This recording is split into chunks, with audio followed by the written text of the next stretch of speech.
On the toll houses again, a Byzantinist's thoughts. By Irony Afentulidou. David Bentley Hart's recent article on the toll houses is very welcome in that the discussion has turned away from refuting the occasional pro-toller to a scholarly and detached examination of texts and contexts and the theological implications of their worldview. I do not intend to explain that the notion of the aerial toll houses has never been the official dogma of the Orthodox Church, as this has been demonstrated in other publications, notably by Stephen Shoemaker on Public Orthodoxy, although I often have to explain this to colleagues who are not acquainted with how theological authority worked in Byzantine Christianity. References to the toll houses are found exclusively in pastoral/edifying texts, usually side by side with other, rival notions of posthumous judgment. There was a consensus among the theologically educated, as there is now, that attempts to speak about afterlife are figurative, fragmentary, and not conclusive, although most contemporary Christians would not agree with their pre-modern co-religionists on the necessity of constantly keeping the horrors of the judgment in mind as a means to avoid doing evil. Yet, as a Byzantinist, I am fascinated by the texts on the aerial toll houses and wish to share some observations regarding 2 points, the democratization and the individuation of judgment that distinguish these texts from notions on posthumous judgment found in other late antique and Byzantine texts. Democratization. It is not easy to find merits in the Byzantine narrations of the toll houses, but by comparing them to Gnostic texts on the passage of the soul through the aerial gates, a shift towards the democratization of salvation is hard to overlook, whereas in Gnostic texts it is an esoteric knowledge in form of a passport or password that enables a few illuminated initiates to pass through the aerial gates. In the Byzantine accounts, all deeds are converted to the same currency. There is no qualitative distinction between saints and sinners, the only difference is quantitative, and this can only be decided after all deeds have been counted.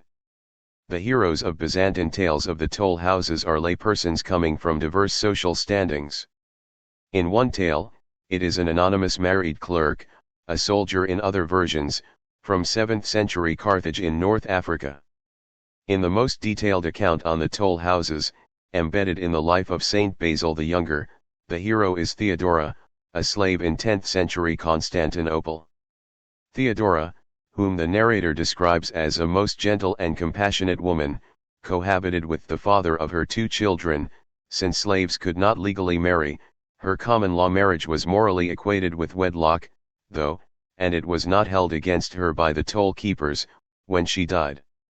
What they did accuse her of was, among other things, having sexual relations with men other than her common-law spouse, getting drunk, and dancing. However, when it came to the sins of cruelty or lack of compassion, the toll keepers could find nothing to charge her. The sins for which each toll house is responsible correspond to the ethics of their time. Accordingly, the good deeds, with which the debt of sins is paid, are not any extraordinary spiritual achievements, but everyday acts of piety and compassion.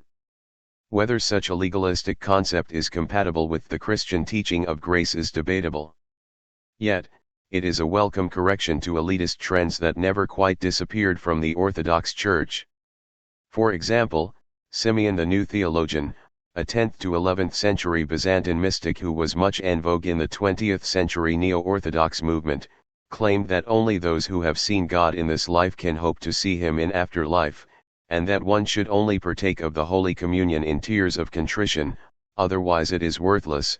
He was not impressed by counter-arguments that this is something only few experience, for, in his estimations, only 1 in 10,000 would accomplish salvation. Anyway, hymn 50, 157 to 163. Individuation. On the other side of the accounts on toll houses is another type of text on posthumous judgment, namely tales about a holy person, usually Mary, who beseeches a reluctant God and tries to persuade him to grant amnesty to the sinful humanity. In these accounts, salvation is collective, a distant monarch's personal favor to one of the few who has access to him. This is a worldview that fits into the social and political circumstances of Roman late antiquity. Compared to these tales, the accounts of the toll houses, with the minute counting of each person's deeds and thoughts, show a remarkable degree of individuation and self-awareness. There is no place for the intercession of a patroness in these accounts. In the bleakness of the spheres between earth and heaven, the individual is left alone with his or her deeds. If there is one thing a person can rely on, it is a functioning justice system. At least in afterlife, every single person is assigned 2 angels, who act as attorneys, to collect his or her good deeds, to have them ready when they have to pay at the toll houses, and who do not give up until the person runs out of the last coin. All in all, there is a trust in institutional justice that I consider remarkable. Personally, I find other aspects of Orthodox teaching regarding this and the other world much more meaningful than both the dependence on the intercession of a patron and the legalism of the toll houses, notably the liturgical practice of memorial services offered by a loving community of equals, at least in theory, on behalf of their deceased members. Yet, for those who want to critically engage with our Orthodox tradition, the detailed accounts of the posthumous toll houses add one more puzzle piece to the whole picture and offer some food for thought. Sources for further reading. Dirk Krausmuller, How Widespread Was the Belief in Demonic Toll Gates in 6th to 9th Century Byzantium? Byzantinist'S Zeitschrift 112, 2019, 83-102.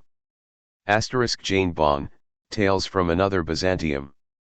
Celestial Journey and Local Community in the Medieval Greek Apocrypha. Cambridge, New York, Melbourne 2007, and Lena Marie Peltema, Andreas Kulzer, Pauline Allen, eds, Presbyia Theotoka. The Intercessory Role of Mary Across Times and Places in Byzantium, 4th to 9th Century. Vienna 2015. Irene Afentilidou is a research associate at the Austrian Academy of Sciences. She specializes in Byzantine language and literature and Byzantine liturgical texts. Public Orthodoxy seeks to promote conversation by providing a forum for diverse perspectives on contemporary issues related to Orthodox Christianity. The positions expressed in this essay are solely the author's and do not necessarily represent the views of the editors or the Orthodox Christian Studies Center.